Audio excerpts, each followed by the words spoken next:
नमस्ते। तो आज हम इस वीडियो में जेनेक्स लैबोरेटरीज कंपनी के बारे में फुल इंफॉर्मेशन देखने वाले, जिसमें हम कंपनी का पूरा बिजनेस का ओवरव्यू देखेंगे और साथ ही में कंपनी के फंडामेंटल और फाइनेंशियल है उसके बारे में स्टेप टू स्टेप इंफॉर्मेशन आज के वीडियो में देखेंगे। और ये सब देखने के बाद ही हमें पता चलेगा कि ये कंपनी इन्वेस्टमेंट की नज़र से कैसी है और हमें इस कंपनी में कैसी इन्वेस्टमेंट करनी चाहिए।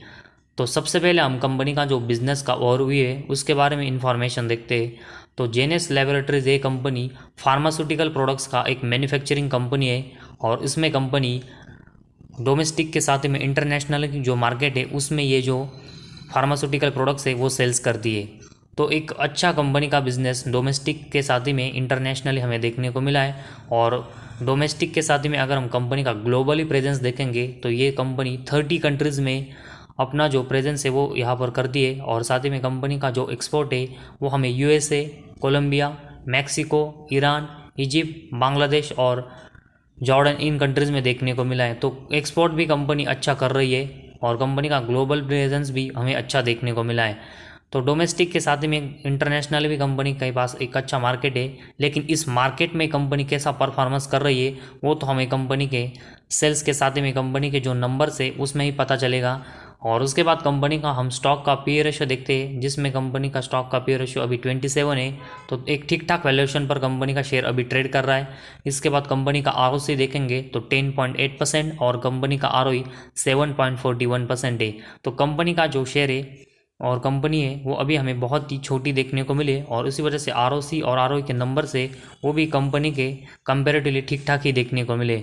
तो कंपनी का बिजनेस अच्छा है और कंपनी के रिलेटेड जो रेशोज़ है उसमें भी कंपनी ठीक ठाक परफॉर्मेंस कर रही है। बट इसके साथ ही में कंपनी के रिलेटेड जो फाइनेंशियल और फंडामेंटल है उसमें कंपनी अपने नंबर्स में कैसा परफॉर्मेंस कर रही है वो भी हमें देखना पड़ेगा, तभी हम कंपनी के बारे में पूरा ओपिनियन बना पाएंगे।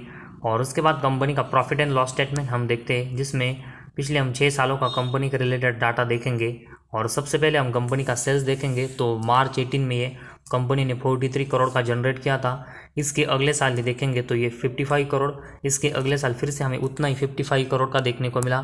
इसके बाद मार्च 21 में ये थोड़ा सा बढ़कर 59 करोड़, इसके अगले साल ये फिर से थोड़ा सा बढ़कर 61 करोड़ और उसके बाद मार्च 23 में फिर से हमें इसमें एक छोटी यहाँ पर ग्रोथ देखने को मिली और ये 65 करोड़ का हुआ।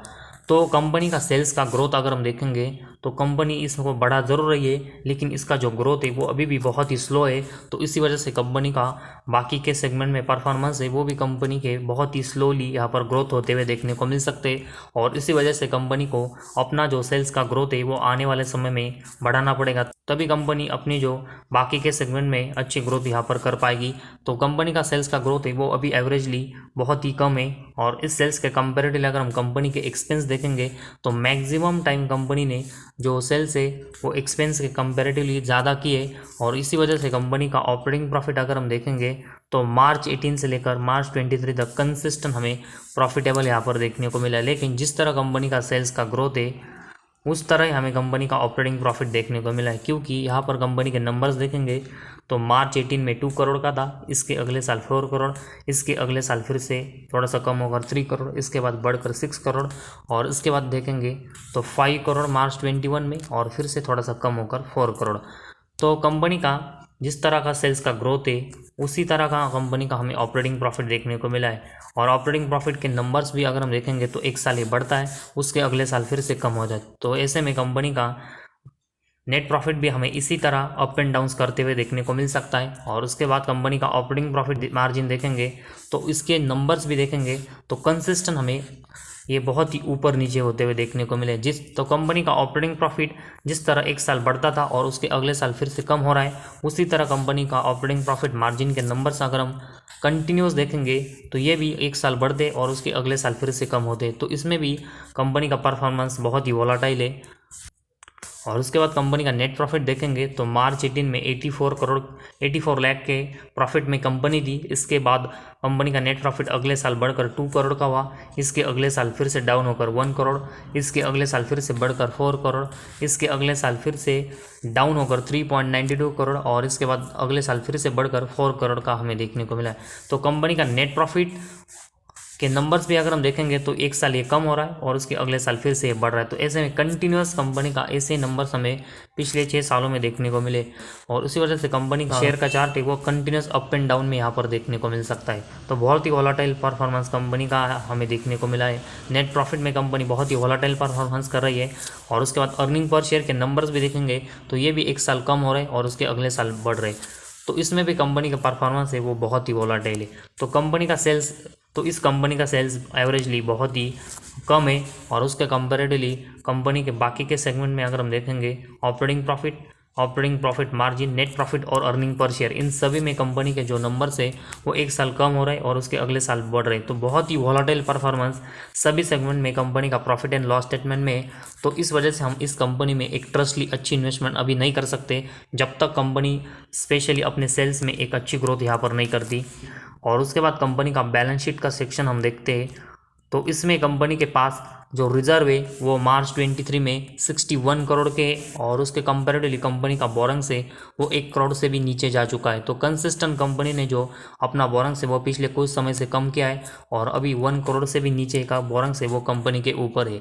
तो एक बिल्कुल डेट फ्री कंपनी है और उसके कंपेरेटिवली कंपनी के जो रिजर्व है वो बहुत ही अच्छे है। तो इस कंपनी की जो बैलेंस शीट है वो बहुत ही अच्छी और स्टेबल देखने को मिली है और कंपनी के ऊपर जो कंसिस्टेंट यहाँ पर बोरंग्स कम हो रहा है उस वजह से कंपनी को इंटरेस्ट रेट भी कम चुकाना पड़ रहा है।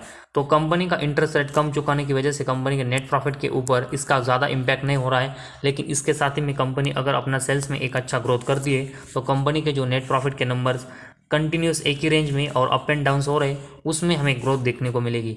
तो कंपनी का बोनस में कंपनी ने एक अच्छी इंप्रूवमेंट की है लेकिन साथ ही में कंपनी को अपना सेल्स भी अच्छा ग्रोथ करना पड़ेगा।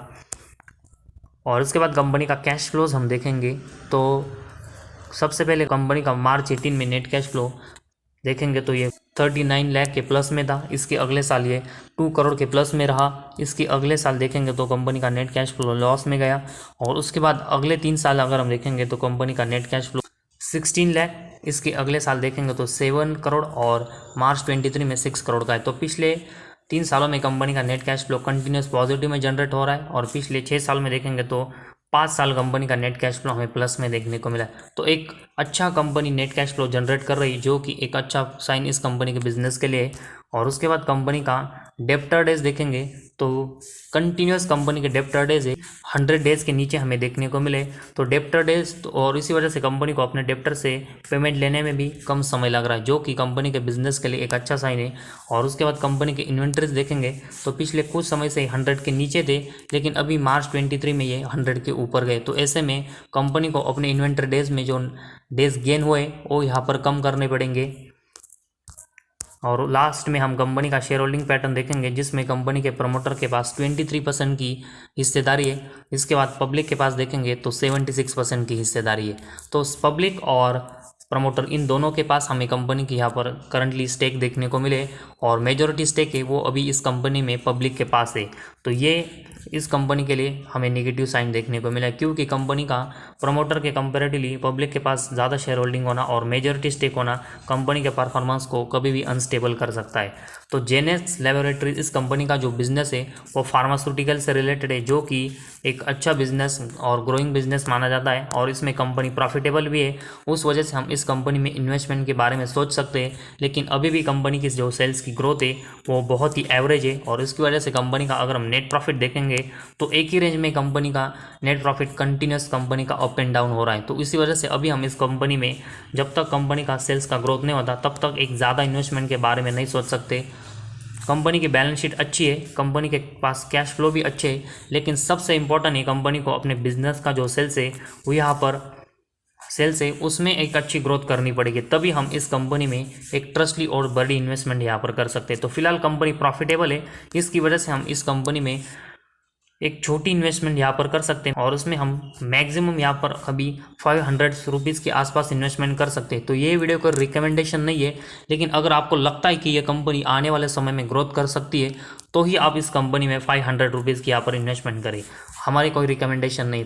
तो फिलहाल कंपनी फार्मास्यूटिकल सेक्टर में काम करती है और एक प्रॉफिटेबल कंपनी है, उसकी वजह से ही हम इस कंपनी में एटलीस्ट 500 रुपीज़ की यहाँ पर इन्वेस्टमेंट कर सकते हैं। उससे ज़्यादा इन्वेस्टमेंट करना इस कंपनी में अभी भी रिस्की हो सकता है, क्योंकि कंपनी के प्रॉफिट एंड लॉस स्टेटमेंट में मैक्सिमम सेगमेंट में कंपनी के परफॉर्मेंस है वो बहुत ही वॉलेटाइल्स और बहुत ही एवरेज हमें देखने को मिले। तो जब तक company profit and loss statement को एक अच्छा इंप्रूवमेंट नहीं करती, तब तक हम इस कंपनी में एक बड़ी इन्वेस्टमेंट के बारे में नहीं सोच सकते।